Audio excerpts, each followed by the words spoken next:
कहानी का नाम है सच्चा धन। एक किसान था जिसके दो बेटे थे। वह बहुत ही आलसी और निकम्मे थे। वह अपने पिता को कामकाज में हाथ बटाने के बजाय आलस किया करते थे, इधर उधर घूमते फिरते थे। किसान को अपने बेटों की बहुत फिक्र थी।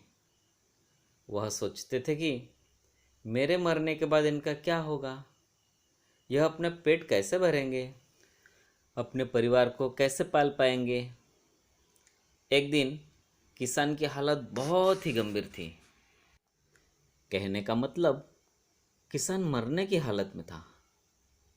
तभी किसान ने अपने दोनों बेटों को बुलाकर उनसे कहा कि हमारे खेत में एक खजाना गड़ा हुआ है, लेकिन वो किस जगह है उसकी जानकारी मुझे भी नहीं है। लेकिन खोदने के बाद तुम्हें वो खजाना मिल ही जाएगा। इतना कहकर किसान भगवान को प्यारे हो गए। मतलब इंसान की मृत्यु हो गई।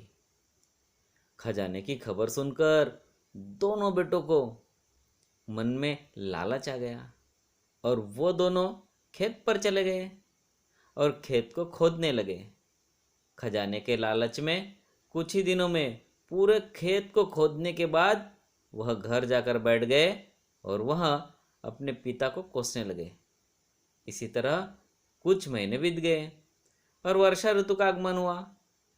किसान के बेटों के पास पेट भरने के लिए सिर्फ एक ही जरिया था, वो है खेती। तब बाकी किसानों की तरह किसान के बेटों ने खेत में बीज बोने शुरू कर दिए। वर्षा का पानी पाकर वह बीज अंकुशित हुए और देखते ही देखते खेत लहराने लगे। ऐसा लग रहा था हवा के झोंके से लहरा रहा था। यह देखकर किसान के बेटे बहुत खुश हो गए।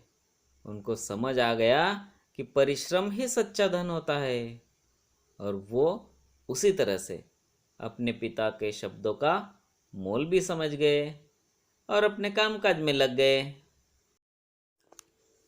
इस कहानी से हमें यह सीख मिलती है, मेहनत करने से सफलता मिलती है, इसलिए हमेशा प्रयास करते रहना चाहिए।